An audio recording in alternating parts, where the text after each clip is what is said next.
चिदानंदरूप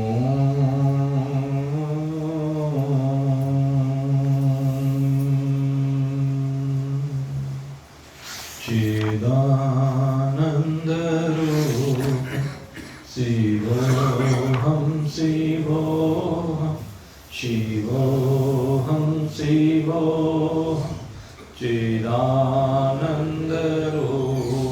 शिवोऽहं शिवोऽहं शिवोऽहं शिवोऽहं। भगवान सदाशिव की अमित तेजस्वी स्वरूप के तेज से दीप्यमान इस अनंत कोटि ब्रह्मांडों में नित्य है, निरंतर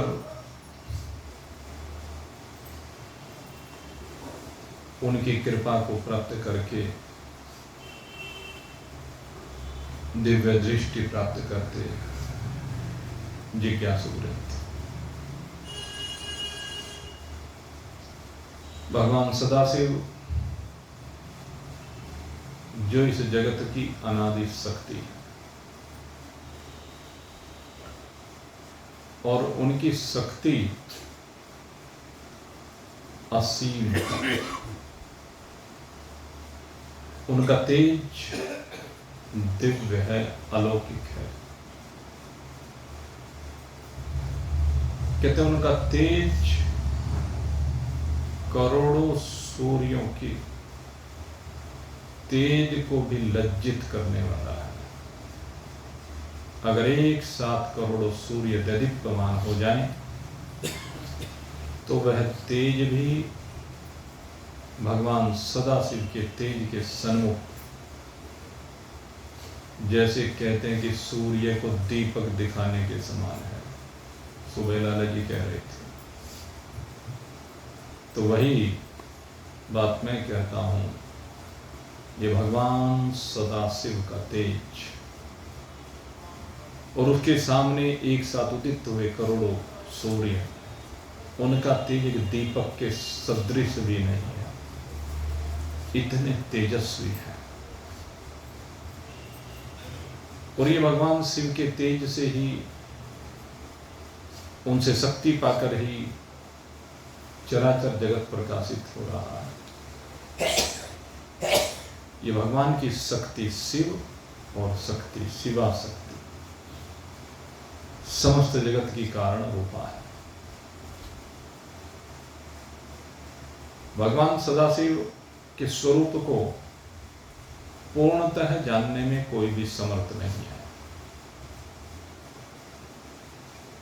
क्योंकि अगर कोई साधना करके ये समझे कि मैं भगवान शिव के स्वरूप को समझ जाऊंगा तो ये भूल है। भूल क्यों है? एक और तो आप कहते हो ब्रह्मविद ब्रह्मेव भवति, चिदानंद रूपः शिवोऽहं शिवोऽहं, अपनी वास्तविकता को अनुभव करो शिव रूप से। मेरे मित्रों, जब एक साधक उस तेज को ढूंढने के लिए निकलता है, उसके ऊपर अनुसंधान करता है, तो गोस्वामी जी महाराज ने बहुत सुंदर बात कही, जानत तुम ही हो ही जानी। जब तक नहीं जानता है तो वो जानने की अभिलाषा वाला जिज्ञासु होता है, और जब जान जाता है तो फिर तो शिव ही हो जाता है, फिर वो दूसरा रहता ही नहीं, किसको जाने। जब शिव हो गया तो जिसको जानने वाला वो बनना चाहता था, वो जानने वाला ही नहीं रहा। जब जानने वाला ही नहीं रहा तो कौन जाने। ये कितनी दिव्य भाव है। जानत तुम ही हो जाए, ब्रह्म को जानने वाला ब्रह्म ही हो जाता है। तो जो जानने की अभिलाषा वाला है, फिर वो रहा कहाँ? उसका अस्तित्व रहा कहाँ, उसका जीवत्व रहा कहाँ, उसकी मैं रही कहाँ, वो सब निवृत्त हो जाता है। और जब केवल एक ही सत्ता विराजमान है, एक ही शिव रूप से सत्ता विराजमान है, तो फिर वहां द्वैत की कल्पना कौन करे? द्वैत की कल्पना अज्ञान में है, अविद्या में है, नासमझी में है, भूल में है। लेकिन जब इस अज्ञान की निवृत्ति हो जाती है, भूल की निवृत्ति हो जाती है, तो अपने आप में शिव तत्व की अनुभूति होती है, और शिव तत्व की अनुभूति होती है, शिव ही हो जाता है। जब तक नहीं जाना तब तक सब है, और जब जान लिया तो शिव हो गया। तो मेरे मित्रों, इस तेज को, भगवान सदाशिव का जो दिव्य तेज है, इसे जानना साधक के लिए असंभव है। हाँ, जब ये अपने में विराजमान हो जाए, उस शिव तत्व में विराजमान हो जाए, तो वो तेजी हो जाता है।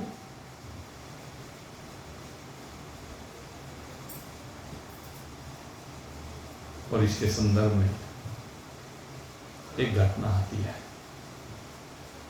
कि भगवान का तेज कैसा दिव्य है, कैसा अलौकिक है। कहते हैं जब भगवान शिव और पार्वती का पानी ग्रहण संस्कार हुआ, तो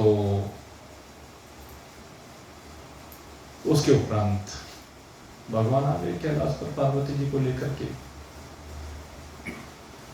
और इधर क्या हुआ कि एक तारक नाम का असुर था। उस तारक असुर ने वरदान प्राप्त कर रखा था ब्रह्मदेव से कि शिव के तेज से उत्पन्न संतान के द्वारा ही मैं मृत्यु को प्राप्त हूं। और शिव तो अखंड समाधि में थे, तो इसलिए उसने सोचा, जब शिव तो अखंड समाधि में एक के साथ विवाह किया था, वही जल करके भस्म हो गया, तो शिव तो विवाह कर ही नहीं सकते, ये संतान कहां से होगी, इसलिए तो अमर हो गया। और वो यही सोच करके देवताओं को प्रताड़ित करता रहता। देवता बड़े पीड़ित थे, और होते होते एक बार की बात है कि भगवान सदाशिव की प्रार्थना की उन्होंने देवताओं ने, और भगवान सदाशिव पार्वती के पास से उठ करके इनके पास आए। जब देवताओं के निकट भगवान सदाशिव पहुंचे, तो देवता भगवान के चरणों में नतमस्तक होते हैं, भगवान की अनेक प्रकार से स्तुति करते हैं। अनेक प्रकार से स्तुति करते हुए प्रार्थना कर रहे हैं कि प्रभु, हे महादेव, हे करुणा निधान, हे करुणा के सागर, आप तो अंतर्यामी हैं, आप सब कुछ जानते हैं, सबके हृदयों में वास करते हैं, इसलिए सबके हृदयों की बात आप जानते हैं। और प्रभु, आपका जो विवाह हुआ है, इसका कारण भी आप जानते हैं, इसीलिए अब हम देवताओं का कार्य पूर्ण कीजिए। हम उस तारक असुर से बड़े पीड़ित हैं, कृपया हमारे ऊपर अब कृपा करें। वो हमें प्रताड़ित कर रहा है, हमें कष्ट दे रहा है, अब ये कष्ट सही नहीं जाते। कष्ट तो भाई कोई सहना नहीं चाहता, आते तो हैं जीवन में, सबके जीवन में आते हैं कष्ट, तो रोज ही आते हैं भाई, हम तो ये देखते हैं। रूप बदल बदल करके प्रारब्ध हमारे सामने रोज आता है। कभी शरीर में दुख देने के लिए आता है, कभी जो माया संचित की है उसका थोड़ा सा हरण करके दुख देने के लिए आता है, कभी जो बाल बच्चे एकत्रित किए हैं उनको कुछ कष्ट दे करके हमें कष्ट देने के लिए आता है, कभी जो मान सम्मान पद प्रतिष्ठा हमने हासिल की है उसमें से थोड़ा सा हाथ खींच करके तब कष्ट देने के लिए आता है। प्रारब्ध का खेल तो ऐसा ही है भाई, दे धरे का दंड है, सब कामों को सबको होता है, कोई ऐसा नहीं। अब आप देखो, जब देवता तक नहीं बच रहे, ये जो 84 लाख प्रकार की योनियां हैं, इसमें कोई नहीं बचा हुआ दुख से। यहां तक कि जो सत्यलोक में, ब्रह्मा जी के लोक में रहने वाले हैं, कष्ट उनको भी है। जो वहां पर रहते हैं, क्या नाम ये, दक्ष प्रजापति और अनेक प्रजापति हुए वैसे तो वहां, कभी कोई कभी कोई। तो एक घटना आती है, वहां रहकर भी जो दक्ष की बेटियां हैं, 27 बेटियों का वर्णन आता है शायद। वो चंद्रमा को बिहा दी उन्होंने। दक्ष प्रजापति की थी ना 27 बेटियां, जो चंद्रमा को 27 बेटियां भाई। वैसे तो दक्ष प्रजापति को पता नहीं कितने संतानें थी। तो 27 बेटियां, यही कौन है, ये जो 27 नक्षत्र है ना, यही है। ये जितने नक्षत्र आते हैं ना, रोहिणी, हस्त, मृगशीर्षा, तरह तरह के नक्षत्र, इनमें एक एक दिन रहता है चंद्रमा। तो 27 बेटियों के साथ विवाह हुआ। लेकिन क्या है कि चंद्रमा को प्रिय एक है विशेष रूप से, रोहिणी। अब वे जो 26 हैं, वे परेशान हैं कि हमारे पिता ने कितनी बड़ी गलती की, कि 27 की 27 इसी को ब्याह दी। चंद्रमा चूंकि बहुत सुंदर है, शीतल है, लेकिन वहां भी भाव एक समान नहीं है। और एक समान भाव ना होने के वो 26 की 26 परेशान रहती है। अब देखो, वहां उस लोक में रहकर भी परेशान है कि नहीं है। आखिर में दक्ष प्रजापति को क्रोध आता है, साप भी देते हैं। खैर वो कथा तो मैं बाद में सुनाऊंगा। मैं तुम्हें ये बताना चाह रहा हूं, क्योंकि ये कथा तो हमारे पहले ज्योतिर्लिंग से जुड़ी हुई कथा है। इसका वर्णन जब ज्योतिर्लिंगों की कथा आपको सुनाएंगे अब, तो उसमें चर्चा करेंगे। सबसे पहला ज्योतिर्लिंग है। बात मेरा कहने का क्या है कि देवलोक में रहने वाले देवता भी भाई सुखी नहीं है। वहां भी तरह तरह के कष्ट हैं। कोई शनि से परेशान रहता है, कोई राहु से परेशान रहता है, कोई केतु से परेशान रहता है। इन तीनों को पाप ग्रह कहा गया भाई, और सारी दुनिया इनसे परेशान है। जिसके ऊपर शनि की ढैया चढ़ जाए, बस भाई उसका तो जीना हराम हो जाता है। इसीलिए उसको कहते हैं, वो क्या नाम, वो शनि देव को चरणों में डाल के रखा था रावण ने, लेकिन इसकी दृष्टि नहीं पड़ने देनी। वो तो हनुमान जी ने मुक्ति कराई थी। सब परेशान, सारा जगत परेशान, सारे जगत में दुख ही दुख दिखाई देता। तो देवता दुखी होकर के तारकासुर से दुखी है, और दुखी होकर के भगवान के पास गए, प्रभु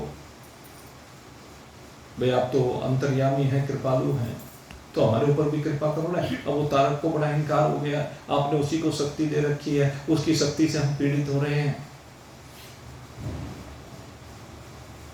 भगवान कहने लगे, कोई बात नहीं देवताओं, चिंता मत करो, तुम्हें चिंता करने की आवश्यकता नहीं है।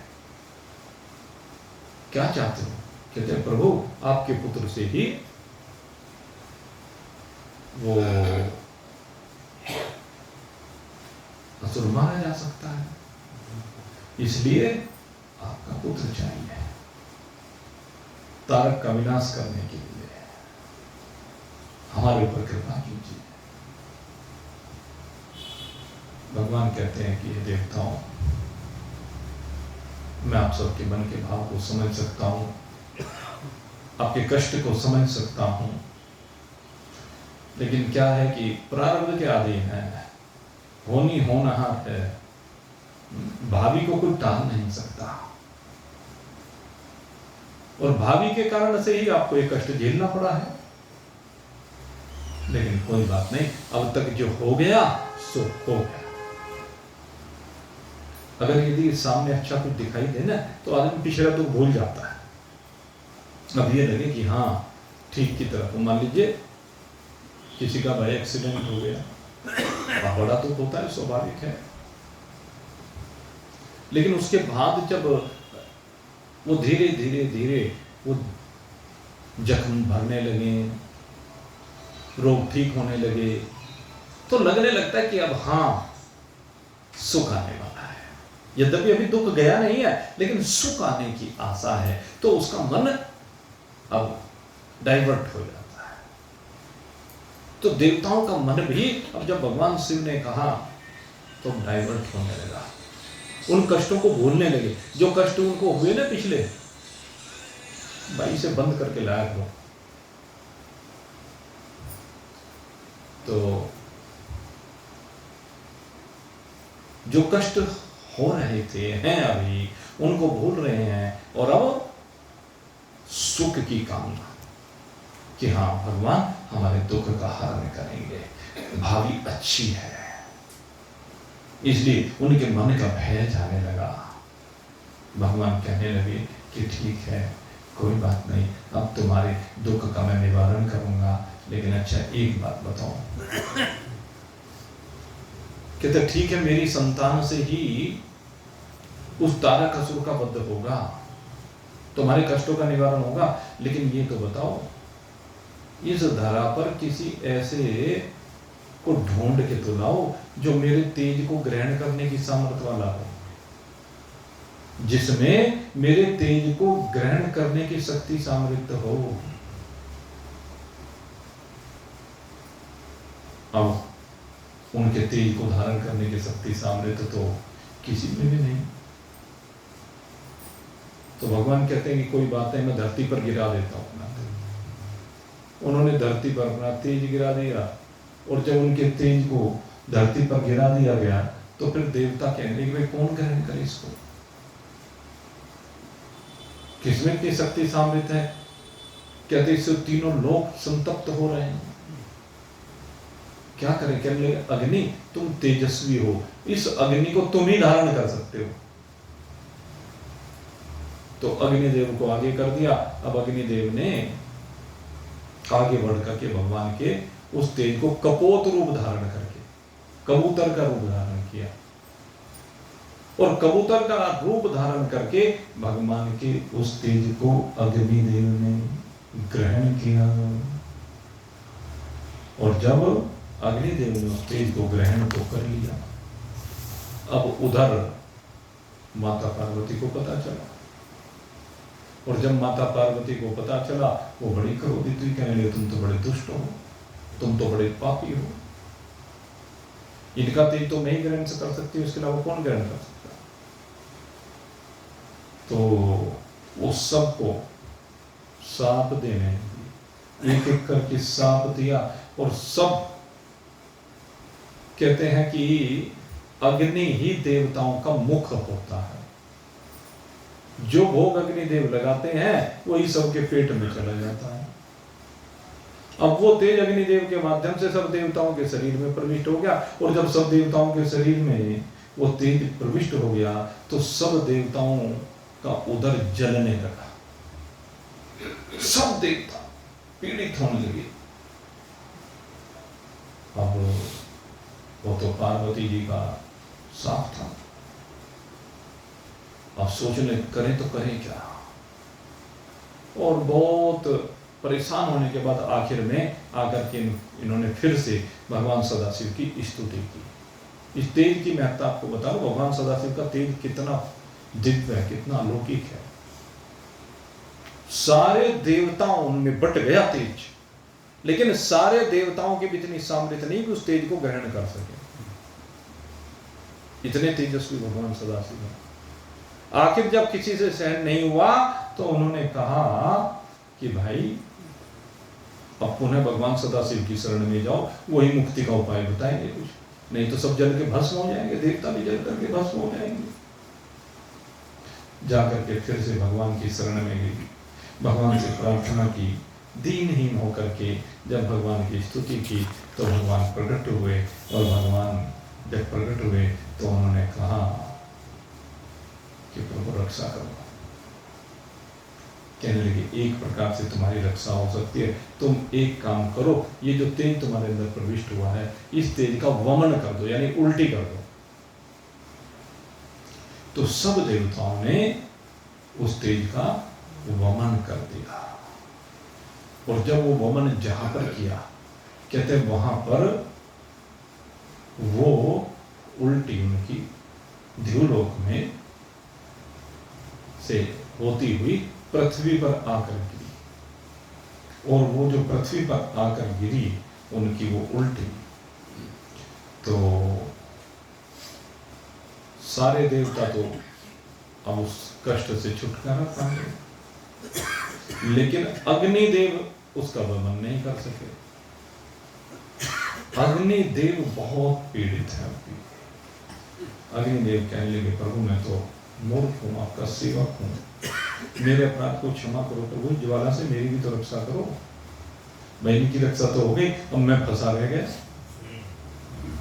तो भगवान ने कहा कि तुमने बड़ा अनुचित कार्य किया है, मेरे स्टेज को तुमने तो धारण किया, तुमने अनुचित कार्य किया, तुमने बड़ा पाप किया, लेकिन तुम चूंकि शरणागत हो मेरी शरण में आ गए। अब भगवान तो शरणागत वत्सल है, जो भी भगवान की शरण में आ जाता है भगवान उसके कष्ट का निवारण अवश्य करते हैं। कहते हैं तुम जो है अब एक काम करो कि तुम जो है इस तेज को किसी स्त्री को समर्पित करो, जो तुम्हारे निकट आए उसको समर्पित कर दो। अब घटना घट गई वहां,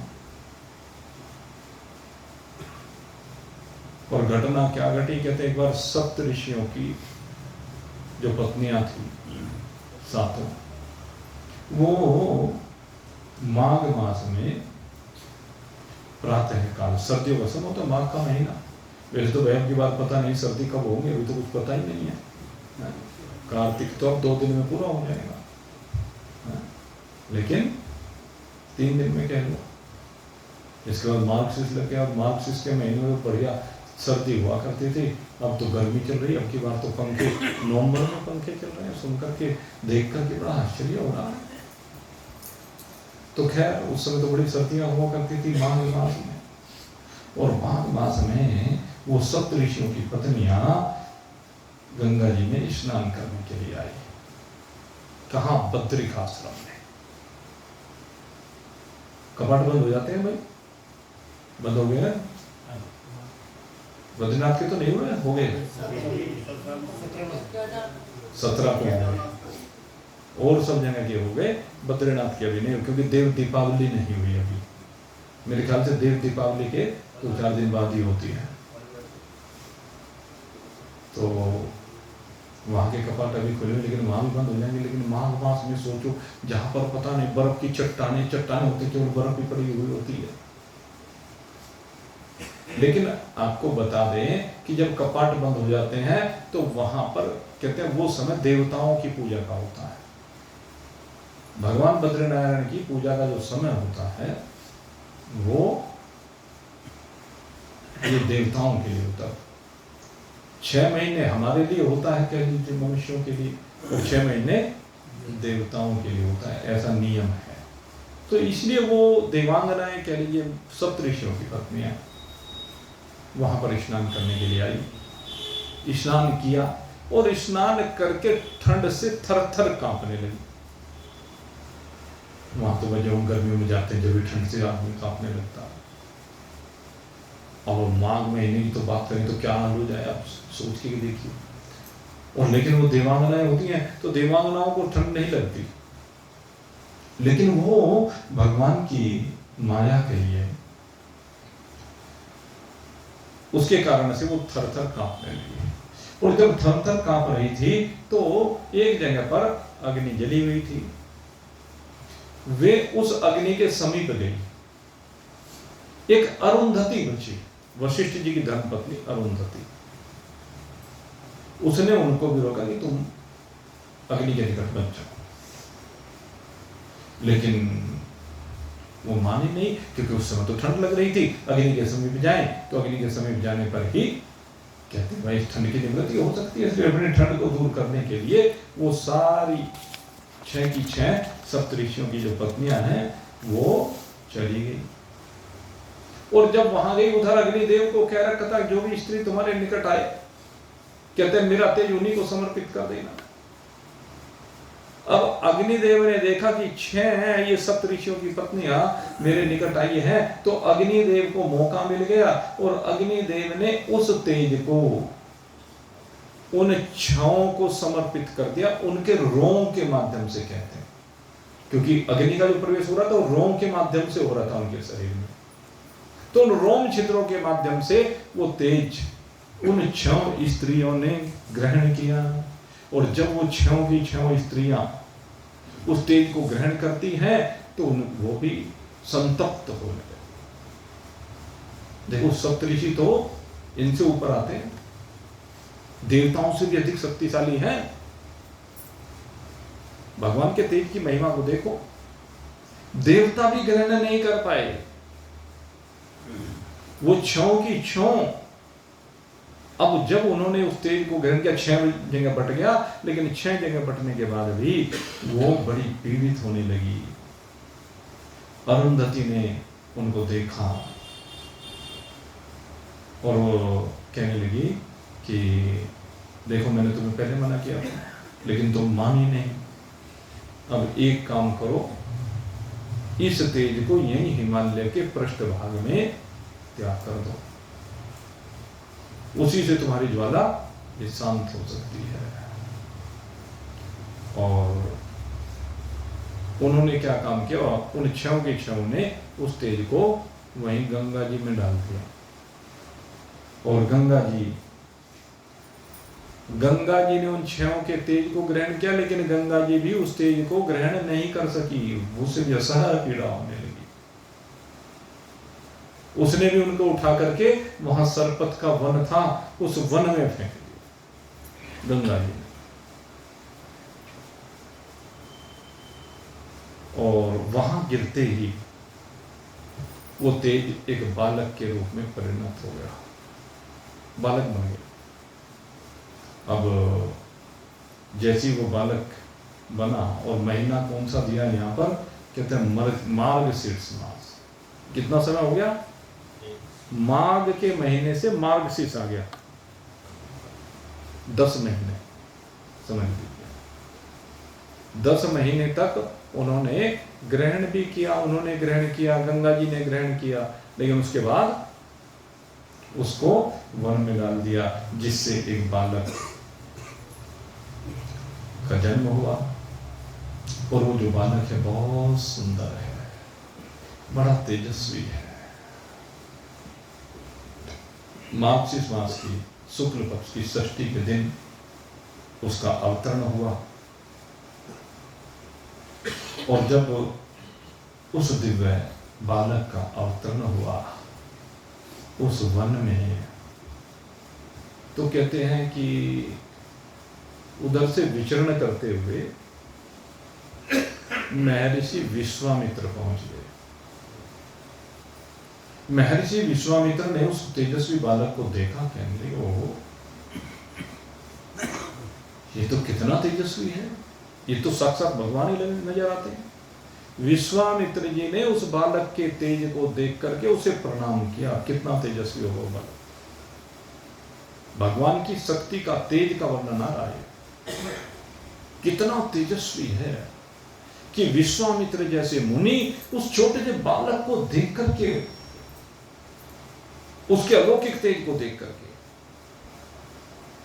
अपने आप को कृतार्थ मानने लगे, कहने लगे ऐसा तेजस्वी बालक तो मैंने कभी देखा ही नहीं, सृष्टि में कोई हुआ ही नहीं ऐसा। और उन्होंने उसके प्रभाव को देख करके उस बालक की स्तुति की। बालक बहुत प्रसन्न हुआ उनके साथ हास्य करने लगा, खेल करने लगा। और जब खेल कर रहा था तो कहते हैं उस बालक ने कहा कि आप जो है मेरा अब वो कहते हैं ना संस्कार बचपन में, कहने तुम करा दो। कहने क्या बात करते हो, मैं तुम्हारी स्तुति कर रहा हूँ और मैं तुम्हारा, और मैं तो दूसरे ब्राह्मण भी नहीं हूँ। विश्वामित्र जी ने कहा भाई मैं तुमसे कुछ छिपाता नहीं हूँ, क्योंकि इतने तेजस्वी हो तुम तो सब कुछ जानते होगे। कहने लगे ये काम तो ब्राह्मण का है, वशिष्ठ जी से कराओ। बालक कहने लगे नहीं आप ही करो। कहने नहीं मैं क्षत्रिय हूँ, मैं तो गांधी नंदन विश्वामित्र हूँ, मैं पुरोहित का काम नहीं करता। कहने लगे तुम चिंता मत करो। वो बालक कहता है कि तुम्हें चिंता करने की आवश्यकता नहीं है, मैं तुम्हें वरदान देता हूं, तुम राज ऋषि से ब्रह्म ऋषि हो जाओ। और मेरे इस कथन में कोई भी संशय की बात नहीं। उस छोटे से बालक ने विश्वामित्र जी को राज ऋषि से ब्रह्म ऋषि बना दिया। ये उस बालक की कृपा है, क्योंकि तप कर रहे थे ना, आपको मालूम है। विश्वामित्र जी जब ब्रह्म तेज को देखते हैं तो ब्रह्म तेज को देखकर, वशिष्ठ जी के तेज को देखकर, नंदिनी के प्रभाव को देख करके कहते हैं कि मेरा जीवन तो व्यर्थ है, धिक्कार है इस अक्षत्रिय बल को। ब्रह्म तेज कहने उसके सामने मेरा क्षत्रिय बल तो बिल्कुल चूर चूर हो। इसलिए वो ब्रह्म ऋषि बनने के चक्कर में थे। और संयोग की बात है कि भगवान की कृपा से ये इस बालक का दर्शन हो गया, और इस बालक की कृपा से ही विश्वामित्र जी राज ऋषि से ब्रह्म ऋषि हो गए। और उसके बाद विश्वामित्र जी ने पुरोहिती को स्वीकार किया है, और पुरोहित बन करके उन्होंने उसका संस्कार किया। और उसका संस्कार करने के बाद कहते हैं छोटा सा बालक, अग्निदेव ने कहा कि तो मेरा पुत्र है, उसको बड़ा प्रेम किया, क्रौंच पर्वत पर लेकर के गए। बड़ा शक्तिशाली है। कहते हैं उस छोटे से बालक रूप में, अभी तो बालक ही है, उत्पन्न ही हुआ, कोई भी देवता सामना करने में समर्थ नहीं है। क्योंकि वहां पर एक घटना घटी कि जिस क्रौंच पर्वत के शिखर पर वो गया, उसने ऐसा प्रहार किया कि वो शिखर ही धरती पे गिर गया।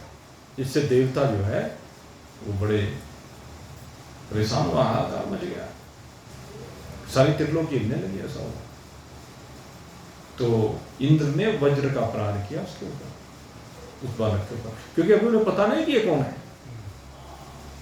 अभी उसका शिव पुत्र के बारे में नहीं पता।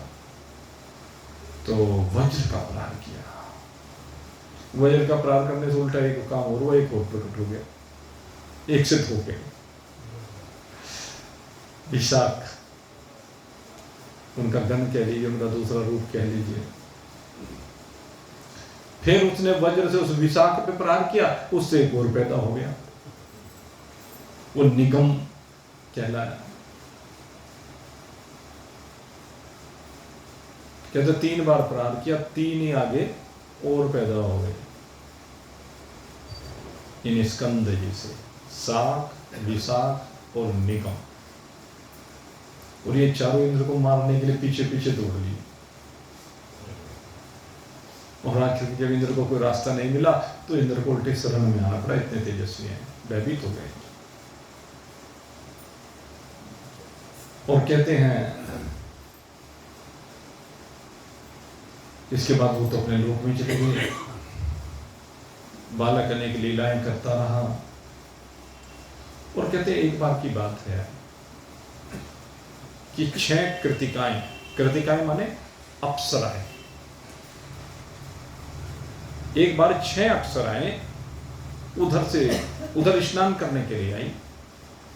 और जब वो अप्सराएं स्नान करने के लिए आई तो उन्होंने उस बालक को देखा, और बालक को देख करके उस पर मोहित हो गई। उस पर मोहित हुई तो उन्होंने उसको उठा करके अपने हृदय से लगा लिया। अब वो सारी चाहती हैं कि ये हमारा दुग्धपान करे।